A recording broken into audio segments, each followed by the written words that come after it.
Olá pessoal, estamos começando mais um episódio do Dialética e o nosso convidado de hoje vem diretamente das águas do Rio Tapajós, do Rio Amazonas, né, do oeste do estado do Pará, e é um artista plástico, um artista visual, né? Eu tenho muita admiração por ele, pelo trabalho, pela história dele. Costumo chamá-lo de mestre porque para mim é um dos grandes mestres da arte e da cultura do nosso município. Com vocês hoje, Afonso Camargo. Seja bem-vindo, meu amigo. Obrigado, Ivan. Obrigado. Casalab sempre, como é que se diz, indo um passo na frente, né, de tudo.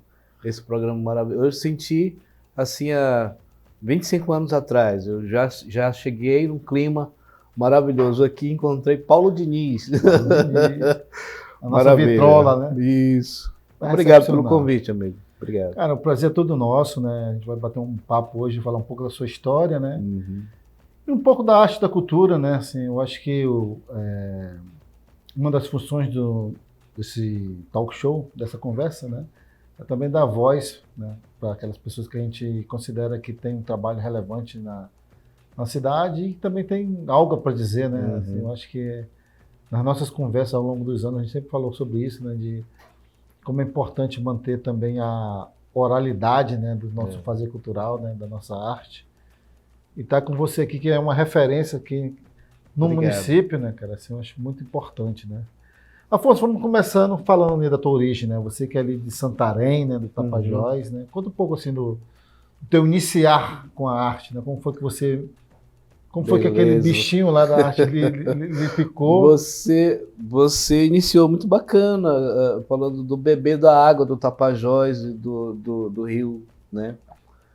Do Rio Negro, porque foram essas duas águas verdadeiramente que iniciaram. Quando você bebe o pitil do Tapajós, aquela coisa gostosa que banha a cidade, vive em função do Rio Amazonas e do Tapajós. Você reincorpora realmente, você vive daquilo. Meu pai, artesão, nasceu, nunca saiu de Santarém, e ele sempre foi devotado para as questões da arte, né? Já com os irmãos também. E em casa eu vivia nesse clima, né? 12 irmãos, 14 na verdade ao todo, todos 14 irmãos. E todos na plena convicção de que realmente era o artesanato, a atividade artística que imperava ali naquela família. Graças a Deus. Meu pai, minha mãe quando começou a namorar o papai, meu pai, ela já também pintava, cuia, né? Ela era uma cabocla. Então, seus pais também? Sim. Pai e mãe também tinham essa... Sim. A pintura da cuia em Santarém, ela surgiu com a família Pona, né? Verdadeiramente, né? Como é que seria isso? Era as cuias, a maior parte das cuias que hoje, ou pelo menos o grande círculo tinha no mercado de Belém, era produzido pela família Camargo Pona, lá de Santarém. E era uma referência, né? Porque a minha casa era grande. Eu lembro que tinha acho que era uma mesa enorme, né? Uma mesa de espessura maior do que essa mesa sua aqui. Uns 10 centímetros. Uma maçaranduba maravilhosa. E aí ela atingia aonde os meus irmãos, principalmente o papai, pintava, atingia uma crosta de 15 centímetros, porque era a tinta que ficava ali. Era uma arqueologia, pô. A casa em si, né? Eu não percebia, vim perceber isso depois que a gente morava no museu, né? A casa do papai era um museu, obras de arte espalhadas por toda parte, visita, né? Até então de alunos. Era muito bacana. Era muito bacana sair de uma família artística. E como era o nome do teu pai? Pedro Fona. Pedro Fona, lá em Santarém, ele assim, teve algum reconhecimento da família Fona? Como é que ficou essa situação? Sim, teve o reconhecimento, porque além do papai pintar e fazer cenários, ele era músico, assim como meus irmãos, os irmãos dele, assim como também meus irmãos. E assim, a música em Santarém ela é muito forte, né? Em 60 deu muita produção musical boa. Sebastião Tapajós, infelizmente, morreu, mas ele é de Santarém. E inclusive Sebastião Tapajós, ele chegou a estudar no estúdio do meu tio, João Pona.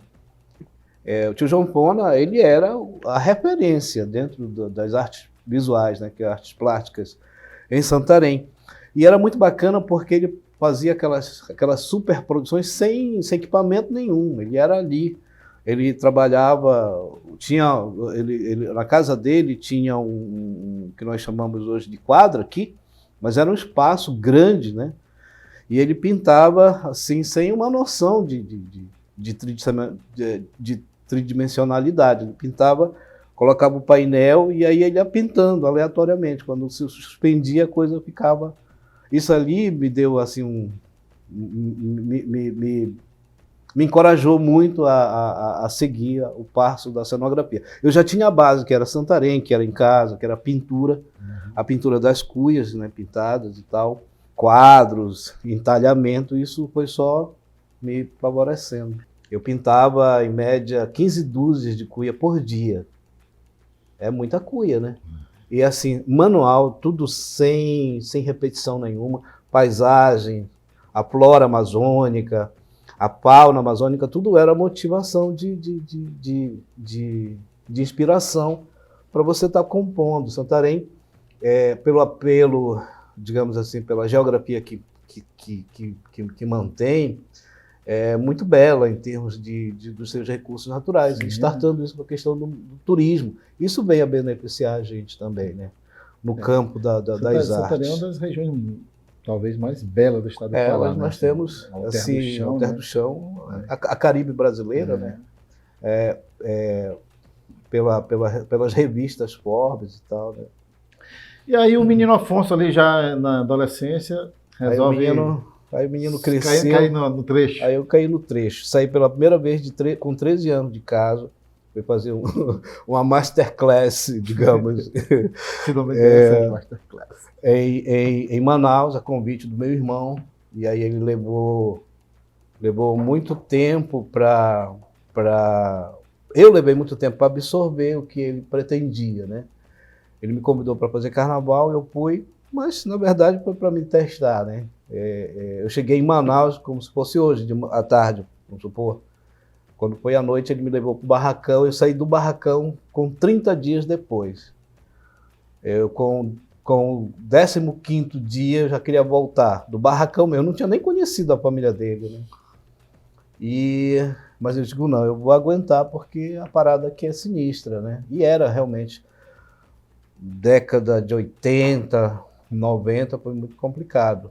Né? Muito complicado.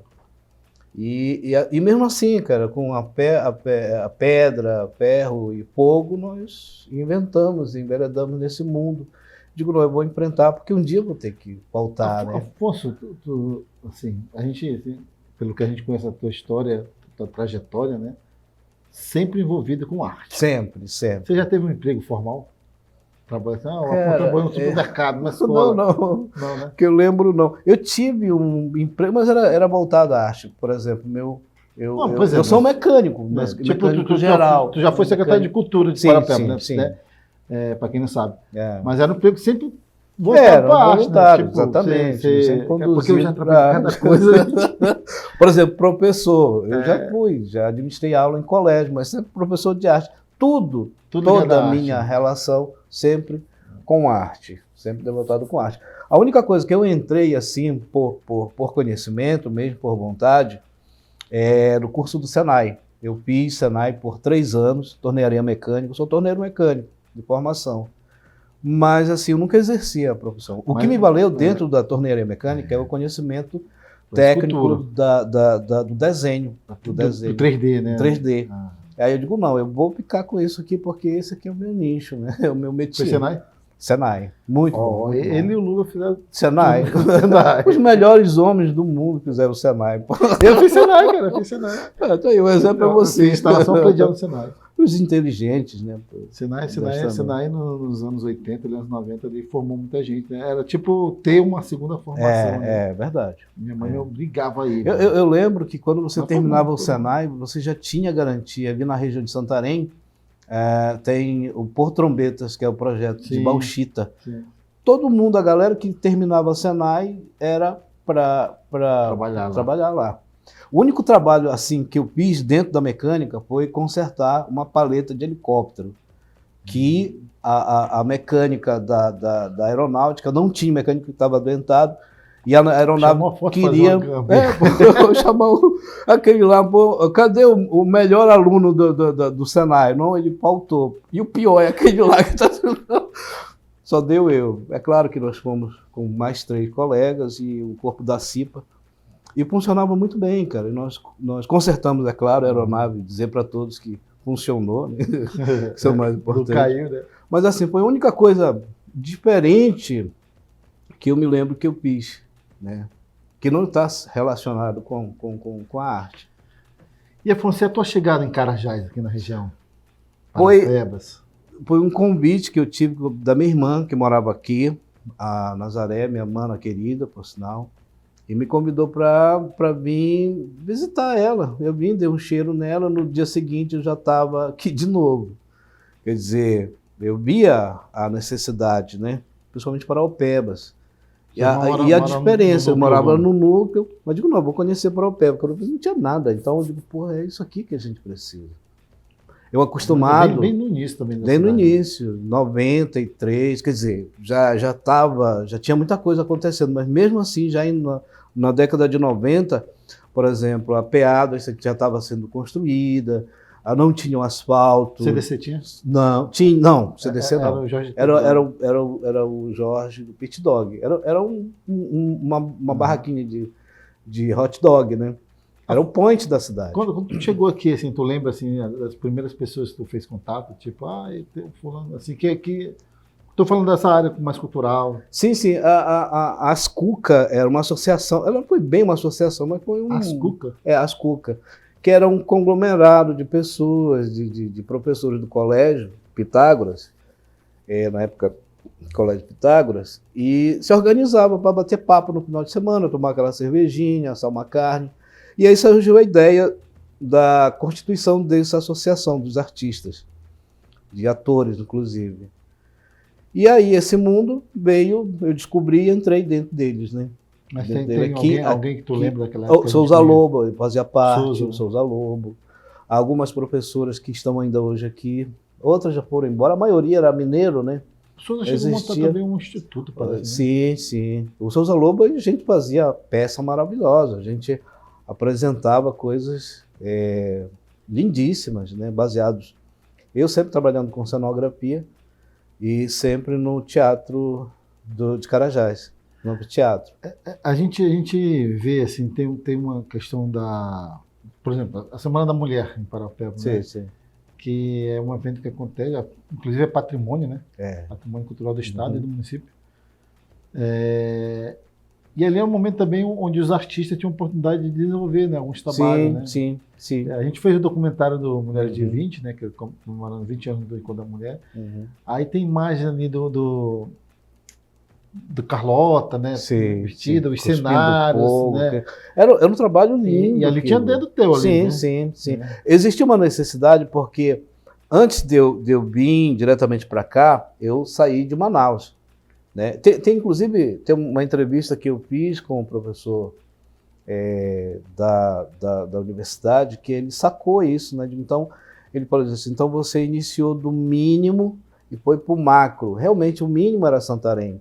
Aquelas coisas, a pintura da cuia, aqueles negocinhos estavam dentro de mim, mas assim, eu sentia que o meu coração, minha habilidade, a mente, o meu ser, a minha vontade, era fazer coisa grande, né? E eu lembrava muito do meu tio, porque ele fazia cenário de 15 metros de altura, pô, de largura por 10 metros, era uma coisa para o Teatro Vitória, em Santarém. E eu era garoto, eu percebia isso, que não era aquilo que eu queria, aquela coisinha menor, né? Não desmerecendo o trabalho do artesanato, né? Mas era sempre volumetria, coisas que realmente encantavam os olhos, né? Aí eu, porra, não é aqui. Aí o meu irmão percebeu isso e me chamou. Ó, você vai me ajudar lá, né, em Manaus. E aí eu iniciei, né, nas escolas de samba lá, na primeira escola de samba, Reino Unido de Liberdade, do Morro, e depois eu fui para Parintins. Eu acompanhei esse processo de Parintins de perto. E lá, Parintins já fazia as coisas, né? Exatamente, já fazia coisas maravilhosas, gigantescas. Eu digo, não, é aqui, é interessante. E tem também muito trabalho teu relacionado com o carnaval, Um né? carnaval, exatamente. Aí quando eu vim para cá, não tinha essa coisa. Não tinha uma fábrica de isopor, não tinha nada. Pô. Era coisas que eu digo, não, eu tenho que reinventar tudo aquilo que eu aprendi das coisas grandes, das coisas que nós tínhamos, por exemplo, material para escultura. O escultor de carnaval, o escultor de cenográfica, ele utiliza muito o isopor. E realmente não tinha. Em Manaus nós tínhamos um bloco de 3 metros por 3, coisa cúbica, que você fazia um trabalho legal. Cara, assim, quando eu olho para o teu trabalho assim, no nosso mundo a gente chama, o cara é multimídia, né? Assim, tipo, eu estava pensando agora há pouco, né? Falei, o Afonso, aí é uma comparação bem, né? O Afonso, ele pinta, ele faz desenho, né? Desenhos, né? Porque eu já vi você projetando miniatura, né? Croquis de projetos culturais, né? A organização ali de espaços culturais, né? Quase um desenho 3D ali, né? Sim. Maquetes. Maquetes, maquetes. E faz escultura também, né? Cara, sabe quem fazia isso também do mesmo jeito? O Leonardo da Vinci. Né? Que o Leonardo ele pintava, ele fazia maquete, desenho, né? Até um desenho que reza a lenda que ele, né, fez um desenho que imita o helicóptero e tal. Ele fazia também escultura, né? Então, no universo das artes visuais, é um artista completo, né? Assim, né, cara? Que a gente vê obras tuas. Eu acho que para quem é de Paraupeba não conhece o trabalho do Afonso, do mestre Afonso, né, tem esculturas tuas espalhadas pela cidade, né? Se a gente for pegar, por exemplo, a história cultural do município, né? Quase todos os eventos têm um dedo do Afonso ali, do carnaval, o Jeca Tatu, né? Que faz toda a cenografia do Jeca Tatu. Né? E aí me remete a essa questão de reconhecimento do mestre, né? Assim, porque a gente sabe que tu tem, agora eu estou falando pra caralho, mas vamos lá. Tu tem um trabalho não só do fazer, mas também do compartilhar. Que a gente vai chegar lá. Importante, né? Importante. Porque, tipo, a gente vê o Sansão, né? Que foi aluno teu, e o Sansão aí viajou o mundo, exposição no Louvre, né? No Louvre. E a gente falou, cara, o Afonso, além de ser um artista que está aí, né? Desde os Paraupebas se entende por cidade, ele está deixando um legado, né, cara? Como é que você vê isso, né? A experiência, assim, quando eu cheguei aqui e de se doar, foi muito bacana, Ivan, porque eu entrei num projeto, nos deram, assim que eu cheguei aqui, o governo da gestão atual, isso aí é 95 já para 2000, eu acompanhei os meninos do SECAP, que era o Centro de Criança e Adolescente de Paraupebas. Era barriga cheia, depois se transformou no SECAP. Lá é uma faculdade, cara. Lá nós não tínhamos psicólogo, nós não tínhamos assistente social. Depois eles vieram. Era só os professores e a vontade de fazer com que aqueles 300 meninos, que era a nossa realidade por turma, né? Aí aqui eu deixo um grande abraço ao professor Big, que também foi grande. O Big faleceu? Não, ele é professor hoje, né? Ele sempre trabalhou com esporte. Então éramos o Josué, que era um outro grande artista, e eu nas artes visuais, de serigrafia, assim, para dar um monte de crianças e adolescentes. Imagina, numa sala, num cubículo, por questões mesmo de infraestrutura, dando aula para esses crianças, ensinando arte, ensinando os movimentos artísticos, que era desenho, pintura, escultura, serigrafia, uma pauta de material, mas a vontade de fazer com que ajudasse essas crianças era inerente, né? Era a realidade. E assim, foi muito tempo dedicado a essa questão do ensino de arte e aprendizado. Formação de público, que é muito importante. Sim, né? sim. Eu acho isso importantíssimo para a cidade, né? Quando a gente vê... Aí quando eu tive essa noção legado, né? toda e voltei e digo, pô, é aqui, porque existe uma carência, existe essa necessidade da gente formar público, né? Existe mão de obra, existe e a arte é que vai salvar. Então a arte sempre salvou, cara, ela sempre está aí. A gente não pode dizer que qualquer um pode ser artista, né, Ivan? Mas o artista ele vem de qualquer lugar, né? Ele pode estar num gueto, num beco, ele pode ir num bairro mais afastado de uma metrópole, mas tem um artista lá dentro. Ele só precisa... Normalmente ele vem da onde não se espera, né? Exatamente. Estou falando de uma questão mais social mesmo. Sim, né? sim, é isso mesmo. Hoje nós temos essa aqui, uma realidade. Por exemplo, você tocou no Sansão. E outros meninos aí também, que por falta mais de infraestrutura, o projeto não se deu, mas assim, ele foi para frente, né? A gente acredita Trabalhou. muito na Casa Lab faz isso também, né? De querer formar, passar o conhecimento, né? Porque, cara, eu acho que você entrar nessa jornada e sair dessa jornada e poder compartilhar, eu acho que tá fazendo seu papel de humano ali, né, cara? É verdade. Eu acho e o que nosso trabalho também, né, Ivane, foi muito reconhecido lá fora, por exemplo. Isso é um ponto que a gente vai chegar, sabe? Essa questão do reconhecimento, sim. que é uma coisa que, quando eu falo muito assim de Paraupeba, às vezes não reconhece os mestres, né? Não que a gente precise, né? A gente não que você precise, mas eu acho que o município que não reconhece os seus mestres, ele tende a cometer algumas gafes, né? Olha, tem uma coisa interessante, porque aquilo que você não cuida, você perde, e perde com propriedade. E alguém vai ganhar isso. Eu vou só citar um exemplo aqui, por exemplo, eu tenho um quadro no Vaticano. Esse quadro, eu me lembro, porque foi o único quadro diferente que eu pintei. Diferente no sentido do contexto, né, do texto.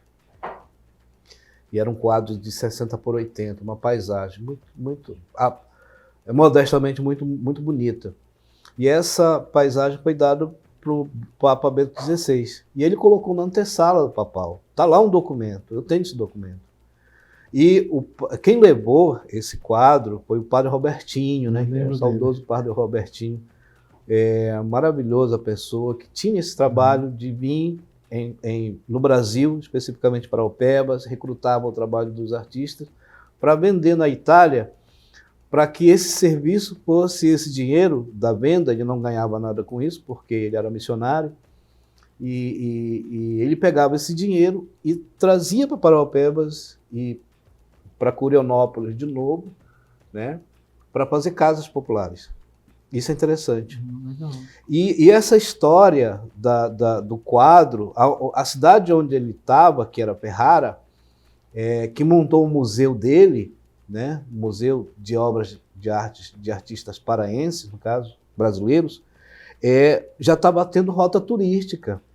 Então, quando saiu de Ferrara para a Itália, para Roma, que eles fizeram isso, e foi tendo esse reconhecimento lá na Itália, essa história, a cidade de Ferrara ganhou um motivo a mais para dizer, porra, mas quem é o padre Robertinho? Quem é esse trabalho social que está fazendo? Quem é esse cara que está lá no Vaticano? Hoje a gente desconhece, a imprensa desconhece, a história, até nacional desconhece, mas eu tenho orgulho de dizer que meu quadro está lá, do Michelangelo está na minha direita, Caravaggio talvez na minha esquerda. Afonso, tem espalhado por Paraupebas obras tuas, né? Assim, que eu acho que poucas pessoas sabem que é trabalho de um artista local, né? Por exemplo, aquela da Praça da Cidadania, né? Queria tu falar um pouco dessas obras, onde elas estão, e cada uma significa, né? Por exemplo, aquela da Praça da Cidadania, vamos começar por ela. Aquilo ali foi na gestão da Bel, ela encomendou um conjunto de esculturas.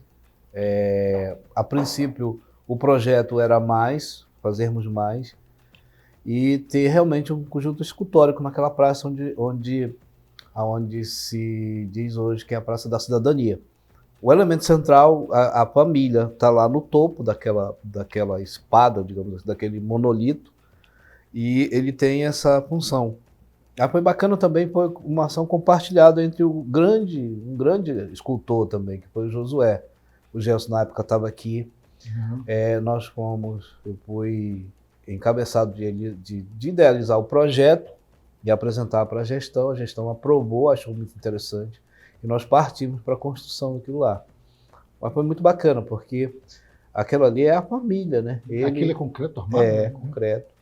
Ali ele sustentando a mão para cima e apontando direção. E esse cenário do casal é rompido pela criança que sai de dentro deles, né? Dizendo assim, olha, o futuro sou eu. Né? Eles estão apontando direcionamentos opostos, mas ele é a relação. O futuro é Paraupebas, né? Ela nasce dessa grande questão desses dois polos, diversidade dessa também, diversidade, né? Que nós E temos. surge um terceiro elemento, Que é a geração que nasceu aqui, vai né? nascer. Meus filhos nasceram aqui, e aqui já estão netos, já está. E você também, né? Assim como todos. Aqui, né?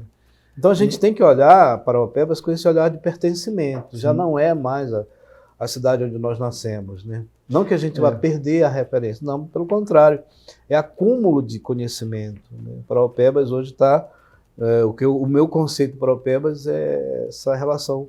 Aqui eu fui muito bem recebido, a minha arte foi muito bem recebida, apesar de que teve uma trajetória recentemente que aconteceu, que uma das mulheres, né, uma das esculturas, falando de escultura, ela foi mal interpretada, assim como uma mulher é mal interpretada, né, no seu dia a dia. Aquilo foi absurdo, absurdo, né? Para quem não sabe, tem uma escultura ali no monumento feito em homenagem, dedicado à mulher, ao encontro da mulher de Paraopebas, ali quase em frente ao quartel, 30 né? anos. Né? Uns 30 anos, né? Sim, sim. Que o Afonso fez uma obra que era uma mulher, né, representando, né? E ali, né, assim, os haters da internet caíram matando. Né?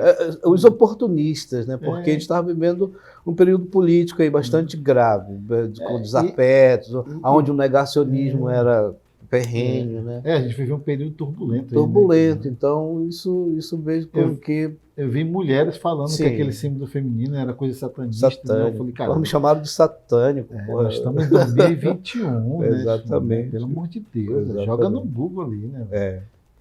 Eu que fui seminarista. Mas foi interessante porque eu vejo assim... Mas revela uma faceta também do nosso tocaram povo. Fogo, né? Falaram mal dela, assim como você ouviu, chamaram as esculturas de satânicas, viram coisas lá.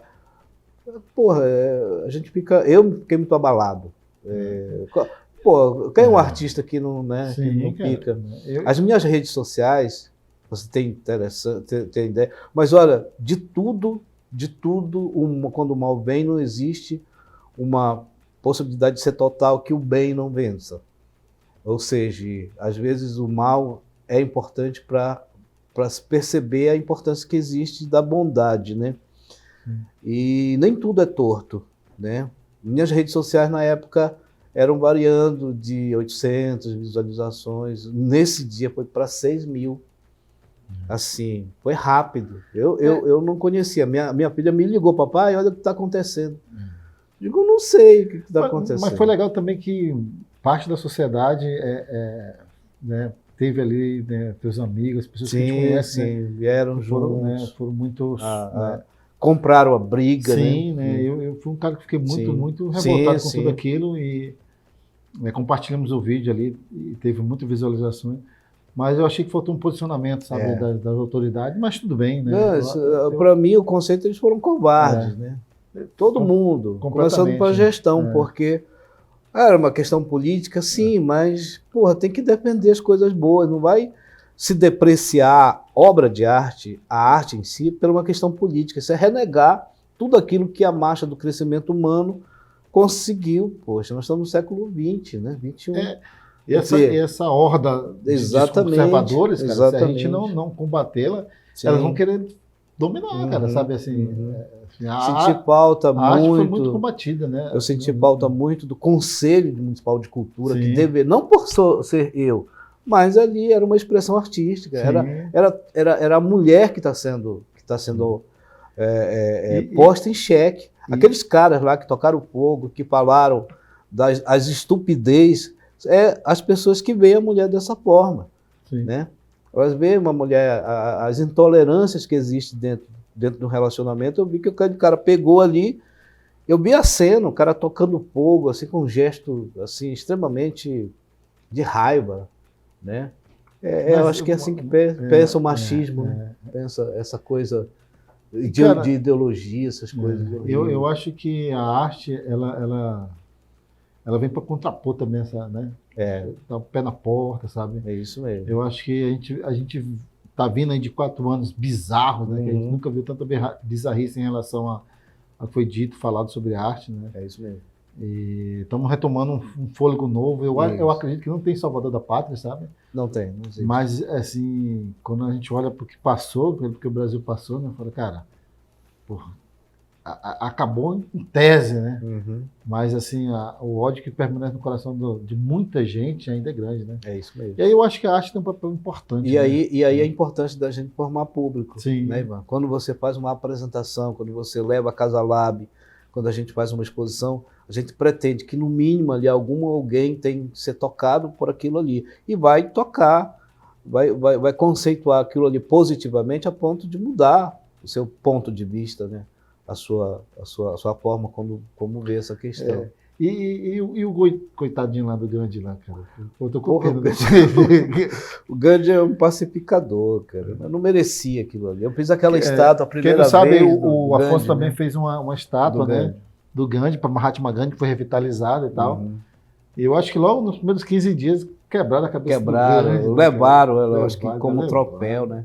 Cara, é uma estupidez terrível. Aí eu fiz ela a segunda vez, restaurei. A gente ria assim, mas cara, porque quebraram 4 vezes, né? 4 vezes. A quarta vez está lá em casa. De lá, eu estou vendo mudar ele de posição. Eu acho que é a posição dele que ele está meditando, né? É muito bonito a composição que nós, modestamente, nós fizemos. O livro está escrito lá, porque como ele estava num plano maior, não dava para a pessoa perceber. Mas está escrito lá, o livro me tornou livre. Eu gostaria de quem fez essa barbárie com Gandhi, que lesse um livro para libertar dessas amarras. Essa né? frase é poderosa. É muito forte. O livro me tornou livre. É o Gandhi, né? Ele estava acima de tudo, ele estava acima de todos nessa questão. Gandhi é sempre uma referência para mim assim também. Tem uma frase dele que eu sempre falo sobre: seja você a mudança que você quer ver no mundo. Né? É uma frase que é atribuída a ele, né? Sim. Tem gente que diz que não é, tem gente que diz que é. Uhum. Mas independente disso, eu acho que também é outra frase poderosa, né? Porque a gente às vezes reclama muito também, né? E faz pouco. Né? É isso mesmo. E aí aqui em Paraupebas é a cidade das pessoas que falam muito e fazem pouco. Exatamente. Existe ainda na história das mulheres ainda uma outra coisa que eu percebi. Eu fui, obviamente, me chamaram na secretaria, né, para explicar o inexplicável e tentar contornar uma situação já com o Conselho da Mulher. Eu achei louvável isso porque tem um problema, nós temos que solucionar esse problema, né? E aí elas pediram automaticamente, urgentemente, para fazer uma outra. E eu digo, não, vamos pensar nas mãos, no muro. Aí na hora que eu estou construindo o muro, aí vem um cidadão ou vários cidadãos, que a gente não vai mencionar o nome. Isso é o Muro das Lamentações, meu amigo. Rapaz, aquilo ali me deu uma de novo, né, sendo atacado pela segunda vez. Digo, amigo, esse muro aqui, ele se transforma no Muro das Lamentações quando você não presta atenção para a tua esposa, você, quanto pai, não presta atenção para a tua filha, quando o empresário não presta atenção para a empregada, porque ele manipula, ele menospreza. Paga aí menos. Sim, esse muro aqui ele vai se tornar lamentável, porque ainda existe muito a lamentar sobre o aspecto mesmo, né, machista que eu conduzo a minha família, ou sobre o aspecto machista que eu conduzo a minha empresa. Aí sim ela se transforma em Muro das Lamentações. É a cultura do patriarcado. Né, cara, isso é horrível, né? A gente ainda tem que ter... Quando nós falamos dessa horda conservadora, ela está pautada no patriarcado total, né? Total, porque a liberdade da mulher é ceifada, né? É isso mesmo. Imagina, Paraupebas hoje, que tem o poder que tem, poder aquisitivo que tem, sendo administrado pelas mulheres. Porque livros, estudos são feitos que fazem louvor a ela e dizem que são as melhores administradoras que tem. Eu tiro em casa, eu não consigo. Primeiro que eu não tenho tempo de ir ao supermercado fazer toda aquela elaboração orçamentária para você colocar tudo na ponta. Isso é quem faz, é a minha esposa. Eu não sei o número de telefone, e-mail, banco. Essa que faz essa gestão. Então ela tem essa sensibilidade, esse carinho. Eu tenho amigas aí que controlam 100 pessoas aqui na região da extração. Olha a responsabilidade. É mulher. Agora a gente tem que ver ainda, né, outras coisas, né? Tem que reconhecer elas. planificar essa questão salarial. Mas sabe o que eu acho também? Assim, eu acho que essa nova geração, pelo menos eu tenho percebido, que está havendo uma mudança, né, comportamental, sim, né, sim. nisso, e pouco mais está tendo. Né? Eu acho que falta mais debate, mais diálogo, mais ações relacionadas a isso. A gente tentou implementar aqui uma roda de conversa de homens, né, um tempo atrás, deu super certo, mas acabou que não demos prosseguimento, né, porque eu acho que por exemplo, discutir o machismo, né, e a cultura patriarcal se faz muito necessário, bicho, porque a gente convive com mulheres, as esposas, as namoradas, as filhas, né? E se a gente não se melhora, cara, cara, não dá mais, né? Não dá. É igual a gente está falando de racismo, né? Tem gente que ainda julga as pessoas pelo tom de pele. É meio absurdo, né? Absurdo. Mas tem, cara, assim, né, cara? E a gente tem que estar o tempo todo na vigília, né? É isso mesmo. E a arte sempre vai libertar isso tudo, a arte é o papel, né, cara? A arte é a ferramenta, né? Aliás, a ferramenta que... Eu sou muito grato, sempre falo isso, quando eu olho para o meu histórico também, né? Assim como eu olho para a tua vida também, né? Com a tua família. A minha família não era uma família muito ligada à arte, mas ligada à literatura, à música, né? Então eu tive acesso a livro muito cedo também, né? Aí aquilo, né? Ler um livro, o livro levou a outra coisa. Nos torna livre. Levou a outra. Desde criança cinéfilo, né? O cinema também me expandiu, né? Conhecer um mundo de dentro de casa, assistindo documentários, né? Então, é isso. Eu acho que quando eu vejo o teu trabalho assim, e a possibilidade de formação, né? Tocou no nome de Sansão, acho importante pensar que é preciso também dar margem para essa nova galera, né, cara? Sim. A gente estava falando de Paraupeba parece que ela tem uma nuvem escura, sabe? De desconfiança. Todo mundo veio aqui para ganhar dinheiro, sabe? Não existe um espírito de colaboração. E aí a gente vê que está vindo uma nova geração aí, cara. E essa nova geração já está entendendo que colaborar é o caminho. Né? É o caminho. Eu estou vendo eventos acontecendo em Paraupeba para uma uma galera nova, né? E, assim, exatamente. Fazendo o trabalho deles. Colaborativo, essas ações são porque nós importantes, tentamos, né, Afonso, né, ao longo dos anos que a gente está trabalhando aí com arte, com cultura, né, com o conselho, né, com a política cultural, nós tentamos que fosse um pouco mais colaborativo. Mas a gente percebeu que não é essa geração que vai fazer a coisa acontecer, é a próxima. Exatamente. A gente só tem que, de alguma maneira, deixar alguma coisa para eles pegarem e tocarem. Né? Eu não querendo ser pessimista, mas eu tenho uma amiga que é sua também, nossa amiga das artes, inclusive aproveitar e dar um grande abraço aqui, que é a Sandra Santos, uma grande produtora cultural. E ela sempre faz assim, diz assim, um mote que falaram para ela, eu tenho certeza também, diz assim: cuidemos das nossas crianças, porque o adulto já não vai somar mais nada. E realmente é. Eu falo esse ponto. Tá tudo, cara, tá tudo ligado. Tem a formação da criança ali, né? A educação. Dificilmente você consegue mudar. Ninguém vai. Conceitos, né? Que normalmente são preconceitos na cabeça de um adulto. Porque ele foi moldado ao longo dos anos, né? Um homem que tem ali na fase dos 30 e poucos anos, 40 anos, 50 anos, para ele desconstruir o machismo é muito difícil. Agora, se você trabalha na cabeça da criança, do adolescente, fala, cara, não é assim que se comporta. É isso mesmo. Né? Eu acho que é muito mais fácil. Né? Muito mais fácil. Pelo menos ela vai ter aquela referência ali, né? Exato. Ela já não vai entrar com essa referência, já com o 14, como você falou. E principalmente que hoje está muito midiático, né? Hoje o mundo é diferente, a internet está aí, muda isso constantemente, esses valores. A gente sabe que a gente tem que haver as mudanças, mas assim, uma mudança onde a coletividade ela ganhe, né? Onde o cidadão se construa mais com esses espíritos mesmo de cidadania, de valores importantes. Né? Afonso, já que a gente está falando, né, de política cultural, digamos assim, né? Como é que você vê hoje assim, a cena cultural em Paraupeba? Né, cara? Muito difícil. A gente vê que, eu percebo que nós demos um passo para trás, né? Avançamos mas demos muito passo para trás. É isso mesmo. E as políticas culturais elas são importantes e necessárias, né?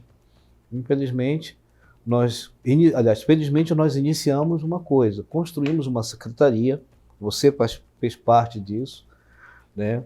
colaborou bastante e colabora bastante. Nós construímos o Fundo Municipal de Cultura, colocamos para funcionar o Conselho Municipal de Cultura, que é o básico de nós fazermos a política pública.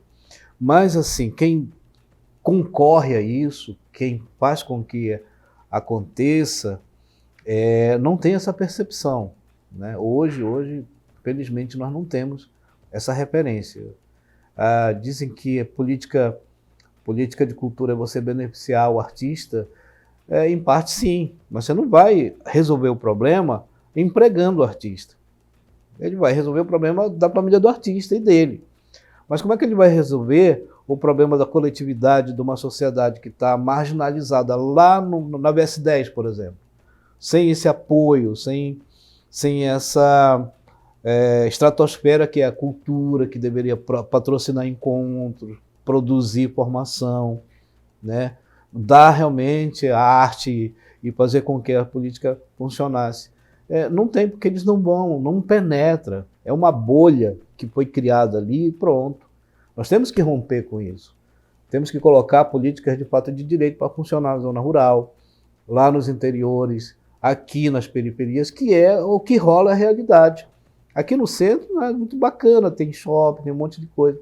Mas na realidade de um bairro periférico, eu digo assim como referência. Dá acesso, né, cara? Não tem, porra. Tem bar, tem boca de fumo, tem uma série de coisas que fazem desconstruir um processo que a escola mesmo pode estar acontecendo. Tem um projeto maravilhoso que é a escola permanente. Eu acho maravilhoso, mas desde que funcione de fato, né? Tem os finais de semana na escola. Hoje o menino vê a escola somente com um tijolo e pedra ali, aquela coisa desumana, inclusive. Fábrica, né? Elas deveriam ser teatro, porra, no final de semana. Funcionar a arte, funcionar a música.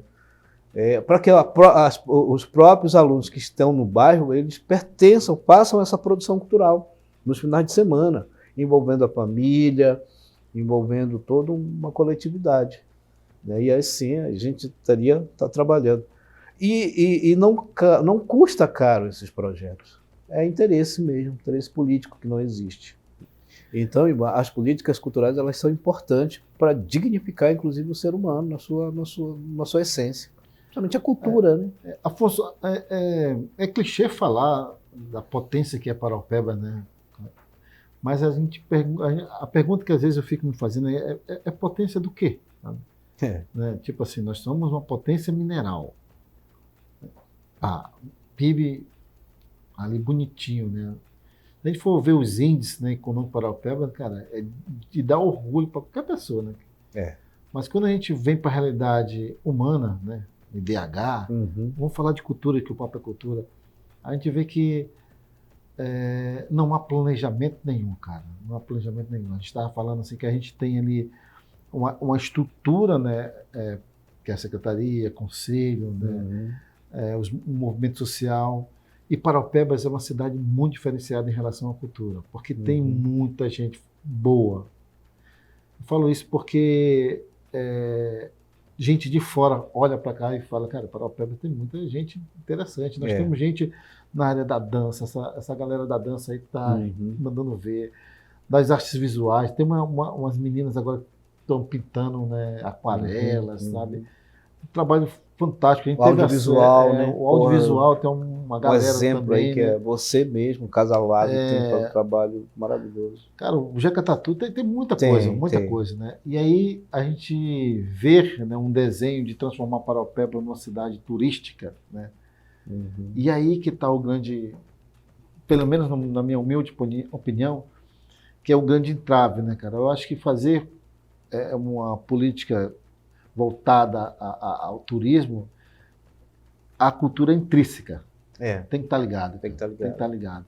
Aí entende-se por fomento cultural, aquele que você falou, empregar o artista ou fazer eventos, né? Não entende que fazer política de cultura real é pensar na economia da cultura, né? É isso mesmo. E isso tocou num assunto importante. Porque a galera fala assim, eu quero viver da minha arte. Porque quando o cara entender que o artista, ele também é um trabalhador, né? Que ele precisa pensar dessa maneira. É isso mesmo. as coisas não avançam. Um dado interessante que você colocou aí, é real, esse é um estudo feito pelo professor Luiz Vieira. Acho que tem 4 anos atrás ele me ligou porque ele achou interessante essa matéria. Em São Paulo, o PIB de São Paulo, ele aumentou há 4 anos atrás, se eu não me engano, eu sou muito ruim de memória, mas assim, o índice que levou esse aumento do PIB de São Paulo foi o setor cultural. Não foi a grande indústria, foi a cultura, foi o cinema, as salas de teatro que tinham, porque cada um leva uma outra coisa. Por exemplo, uma exposição leva o pipoqueiro vender mais. Uma sala de cinema com certeza leva o barzinho a fomentar mais, o cara ganha a sua cervejinha, ele potencializa a venda da água mineral. Os negócios do entorno, né? Na soma de tudo, o volume maior foi o setor cultural, o setor turístico que você tocou. Eu vim de uma região que ela é beneficiada naturalmente, mas quando nós não temos essas belezas naturais, como a gente fazer? Como é que nós podemos fazer para potencializar o turismo? A cultura.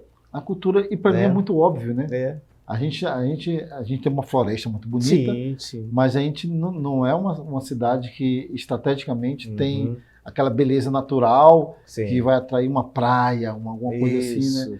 Então eu acho que a cultura, ela é o carro-chefe. Carro-chefe. Quando a gente vê as rotas turísticas aqui, né? Sim. E a galera acha que é só isso, né? E é uma preocupante quando se trata de Paraupebas, né? Porque o minério, ele não dá em árvore, ele vai sacar, ele vai acabar. E a gente vai ter que... O que seria uma nova matriz econômica que eu vejo para Paraupebas é a área, o setor cultural. O setor cultural tem que avançar. Eu acredito também que a Agora, questão da... enquanto ficar nesse jogo dessa infraestrutura, que ainda seja a prefeitura, a gente não vai avançar muita coisa, não. Não. Né? A gente sabe que os grandes eventos de grande porte que acontecem, que puxam, por exemplo, Parintins é uma realidade. Se o Amazonino Mendes, que grande político amazonense, ele teve essa atacada. Se ele não tivesse, há 20 anos atrás, Parintins ainda estava fazendo batuque para a própria ilha. Ele falou uma coisa que eu não esqueço. Ele disse assim, nós temos que ecoar a voz da Amazônia, que sai daqui de Parintins para o mundo. Ou seja, nós temos que colocar a televisão aqui porque ela vai reverberar. Nos primeiros anos, claro que foi uma coisa talvez até tosca, mas teve a transmissão do SBT, se eu não me engano. Né? Sim. E aí, no segundo ano, aí começou patrocinador, né? Começar a mudar rótulo, por exemplo, da Coca-Cola, que era só vermelho, teve que mudar. Não, se você quiser colocar o teu produto aqui, você tem que trocar. Eles tiveram que... Isso é muito interessante. É interessante. E aí são esses cases que a gente fica pensando, cara, como Paraupebas... Por isso que eu falo, que eu acho que tem que ter um debate, sabe? Sim. Eu acho que quando a gente fala de turismo, mano, vamos chamar a galera da cultura para ter um tete-a-tete aqui, um bate-papo, porque eu acho que tem muitas ideias que às vezes a gente tem, né? Que a gente conversa muito e fala, cara, a gente acredita que fomentar o turismo é fomentar principalmente a arte e a cultura. Como? Sim. Cara, existem N possibilidades, né? Como vocês estão fazendo, exatamente, nós achamos que é equivocado. Sabe? É isso mesmo. Olha, tem uma coisa... Porque eles estão fazendo eventos para eles mesmos. Eles mesmos, exatamente. Né? Para eles mesmos. Assim, é muito fácil fazer evento para o público dele. Tem que fazer evento para o povo, mano. O povo, exatamente. É o povo que tem que estar lá. Você vai nesses eventos dele, quem é que está lá? Eles. Né? É complicado. E aí dá margem, inclusive, para fazer outras coisas legais. Né? Isso a gente sabe. Agora, quando você coloca uma empresa que toque isso de forma empresarial, você vai perceber a diferença. Ah, não, porque não tem que pagar. Vai ter que pagar, ué. Você tem gasto.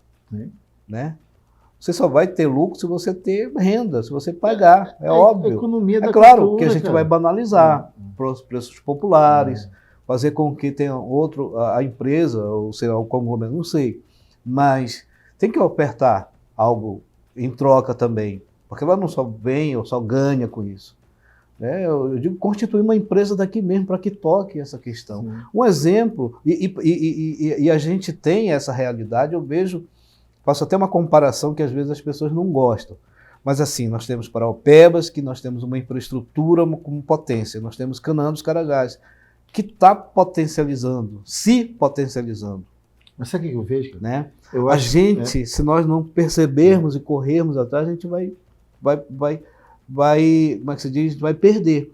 E aí tem... Eu vejo que Canaã está aprendeu com os erros de Paraopebas. Exatamente. Porque eu converso com a galera de lá, ele fala, cara, Paraopebas não é referência para nós. Aí eu falei, graças a Deus, né? Não cometam os erros históricos que Paraopebas comete. Exatamente. Você vê os eventos de Canaã, eles estão, né, cara, eles estão ensinando para a região como é que se faz, cara. É isso, sabe? E aí eu fico pensando, cara, o caminho é esse, né? É isso. Porque o que nós vemos aqui, primeiro que não é falta de dinheiro nem de infraestrutura. Sim, sim. Eu acho que é falta de gestão. Gestão. Nós sabemos que a política cultural em Paraopebas ela está muito atrelada à política partidária, que é péssimo para nossa, né, para nossa matriz cultural, assim, né? E quando a gente fala, cara, vamos pensar um plano cultural para o município, assim, a médio prazo, né? 2 anos, aí a gente faz um mapeamento e aí cria estratégia, né? Cria a maneira de você também estar acompanhando através de índices para ver se essa coisa evolui, né? Porque a gente está patinando, cara, na mesmice há muito tempo, cara. Né? E nós temos uma realidade, um exemplo mesmo, por exemplo, na região sul do país, nós temos Gramados, que é reconhecido internacionalmente. Eu tenho falado sobre isso. Mas cara, nós temos Canelas. Porra, a gente quer ser Gramado e não Canela. Gramados em termos de evolução, 300 anos mais na frente de Canela, sendo que Canela é a mais velha, iniciou o processo muito mais antigo, só que ela parou no tempo. É o que vai acontecer para Paraopebas, ou se não já está acontecendo com Paraopebas. Cara, eu acho que tem uma coisa que a gente precisa rever, sabe? Quando eu tenho me afastado do movimento cultural, mas ao mesmo tempo eu estou ali observando, porque eu também cansa, né, Canfonso? Cansa ficar batendo cabeça com a mesma coisa e ver as coisas não avançando. Eu, particularmente, não creio que o modelo atual vai se resolver. Agora, se a política de fato de direito dos editais estivesse acontecendo, meu amigo Paraopebas estava produzindo cultura, exportando cultura, exportando referência. Porque talento tem exportando muito, né? Tem muito, cara. Tem muito. Basta nós termos aquilo, o espaço e os recursos, porque para ele é muito difícil. Como é que ele vai fazer uma exposição, no caso, na minha realidade, fazer uma exposição você tem que bancar som, iluminação, tendas, infraestrutura, segurança. A gente não tem esse recurso. Alguém tem que ser financiado, alguém tem que ser financiador disso. E Afonso, e o futuro, né? Como é que tá os projetos para esse ano? Tudo é conversado com a galera. A nível nacional, assim, a gente vê, federal, no campo da cultura, a gente vê uma renovação, né? Já não somos mais aquele departamento medíocre, que era uma secretaria. Né? Hoje nós já voltamos a ser o que éramos antes, no ministério, com a sua máquina funcionando dentro da autoridade. Tanto prova que nós temos 2 leis aí já, uma que já havia desde o ano passado, que foi pós-pandemia, que era a Aldir Blanc. Agora, Aldir Blanc 2, com uma nova versão, mais potencializada, e uma nova inovadora e bacana, principalmente para as artes visuais, audiovisual, que é o de Paulo Gustavo. Né? Então eu acho que essas 2, fora outros editais, eles são importantes. Eu acho que esse ano é o ano dos editais. Acho não, os anos dos editais. Tem muito edital. Cara, assim, o governo do Pará também está lançando um edital. Muito edital. A Úrsula Vidal está aí com uma proposta, o governo do estado, né? Do edital. Do edital. É importante, né? E que Paraopebas também comece a fazer o seu dever de casa. Os editais municipais. Né? Os editais que vão facilitar. Vai acabar com essa política de balcão. O cara chega lá, apresenta o projeto. O secretário acha que é legal, né? Pode fazer algum tipo de coisa. Tem que ter aquela coisa, né, cara? Assim, a seriedade. Né, por isso que eu acho que prestação de conta é importantíssimo. Importante. Né? Tipo assim, você pega recurso público, executa, dê resultado e preste conta, né? Porque senão, assim, corre o risco de virar também moeda de troca. Eu sou muito adepto, sabe que, Ivan, na criação do Banco da Cultura. Também. O Banco da Cultura é uma instituição que aparentemente é banco, vive de juros, vive de uma série de coisas, mas também, pelo menos para um formato mais, digamos assim, mais solidário, eu não sei se essa palavra solidário dentro de finança ela se compreende ou ela é permissível. Mas eu acredito que sim, porque nós temos um Fundo Municipal de Cultura que é um fundo que você acessa, mas você não tem retorno. O banco não, ele vai te emprestar esse dinheiro. É esse o formato. Eu acho que... E vai potencializar o teu trabalho. Por exemplo, você não tem, eu quero produzir 50 CDs, um exemplo prático, 50 mil. Te empresta esse dinheiro, né? Ou um livro. Você não tem retorno, mas tem a tua materialidade que ela gera, né? E no fundo, a gente não tem isso, a gente só acessa, às vezes dificilmente presta conta, e não tem esse retorno. Sim. Com o empréstimo, seria você potencializar o seu trabalho, ganhar o seu dinheiro, mas sabendo que você vai devolver. Né? Existe aquela máxima dizendo que tudo de graça não tem valor algum? O presidente da Fundação Cultural do Pará agora que assumiu um cara aqui de Marabá, né? Da família... Esqueci agora qual a família. Sim, então são coisas que estão aí. Agora, assim, é claro que nós temos que fazer o dever de casa. Aprender a fazer os editais, ou melhor, fazer os projetos para os editais. Mas sabe o que eu acho, Afonso? Onde é que está o gargalo? É num corpo técnico, mano. Essa percepção... E aí, se o recurso vier, facilita, né? Exatamente. Essa percepção que você colocou aí, a preocupação de fazer com que... É só assim que a roda vai girar. Sim. Ela não fica dentro da gravidade da pessoa, ela tem que compor. Eu fui recentemente convidado para Taperoá fazer cenografias lá, das igrejas. Taperoá. Assim, Paraíba. Paraíba? Né? Taperoá, cara? Até rolou o filme lá da Alto da Compadecida. Taperoá, né? Taperoá. E tem um trabalho lá que quem vai fazer somos nós. Aqui de Paraupeba, porra, aqui da região norte. Mas assim, ficou bem claro que toda a produção é deles. Sim. E tem que ser. É a mesma coisa se eu trouxesse um cara lá do Rio, um carnavalesco, ele não vai vir trazer a equipe dele. Ele tem que absorver a equipe local. Sim. Né? Então isso dentro o coordenador que fez esse contato com a gente, ele deixou bem claro isso, cara. Eu acho que a gente tem também que perceber isso. Porra, tem uma empresa de fora que vai vir? Tem, mas ela tem que contratar mão de obra local. Isso é no mínimo. E os locais têm que perceber que nós temos potenciais, nós temos pessoas capacitadas, de todos os graus de formação, de instrução e também de conhecimento dentro do setor cultural, para nós fazermos uma puta de uma produção. Sim. Paixão de Cristo, por exemplo. Sim, cara. Né? Pô, nós temos que muito avançar, Ivan, e também temos que muito aprender. Porque às vezes nós temos aquela sensação de que estamos fazendo certo, mas por linhas duvidosas, né? Sim. A gente não pode também cobrar uma coisa sem ter a realidade por trás disso. Eu vejo muito dessa dialética, inclusive. Se existe uma produção cultural, porque existe por trás toda uma estrutura que caiba nisso aqui. Sim. Né? E eu queria agradecer você pela presença, um papo maravilhoso, sabe? Obrigado. Conversar contigo é sempre também um aprendizado. Fiquei feliz de estar iniciando esse projeto com você. Pelo projeto, pelo programa. Valeu, meu amigo. Valeu, meu tudo irmão. de bom. Obrigado. Só convidar aqui e agradecer também, se você sinta-se à vontade para as suas considerações finais. Agradecer ao Instituto Mulheres de Barro, que eu acho que é o Centro de Barro, que está tendo assim, uma resistência mesmo com essa nefasta política do setor cultural que está acontecendo, né, e outros produtores.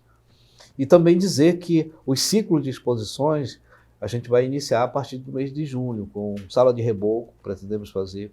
E uma grande sacada que nos foi permitido fazer são as celebrações e as homenagens para nossas referências paraenses, digamos, na música, no teatro, na dança. Eu escolhi para esse ano, até o mês de outubro, nós fazemos uma grande exposição das obras do Rui Barata. Rui Barata, se fosse hoje vivo, ele estaria completando 104 anos. Né? E assim, ele deixou um legado, é o maior poeta, é o nosso cancioneiro amazônico. Né? Teve aí grandes produções dentro da literatura, na música, sempre compondo com o filho, Paulo André, mas assim, para mim é uma referência muito grande. Ele era tudo, né, o Rui, político, professor, o cara que militou sempre nas questões em prol da cultura paraense, para sendo divulgar, e a gente vai ter essa missão de ir nas escolas também divulgar, porque muitos paraenses nem conhecem, sabem quem é Rui Barata, né? E esse legado que ele deixou. Então deixo o nosso convite, né, para toda a galera aí, estarmos no mês de outubro fazendo parte desse legado também, né? Dessa exposição que vai ser muito bacana. É uma exposição de multilinguagem, né? Envolvendo pintura, desenho, o pessoal da música, o pessoal da fotografia. Independente? Independente. Obrigado, mano. Um grande abraço. Bom, a gente queria falar que o Dialética é uma produção da Casa Lab. Se você gostou, ajuda a gente a divulgar aí, compartilha, manda para os seus amigos, né? Estamos iniciando esse projeto agora em 2023 e a gente conta com o apoio de vocês para dar uma força aí, tá bom? Curta, comenta, compartilha. Um beijo e até a próxima.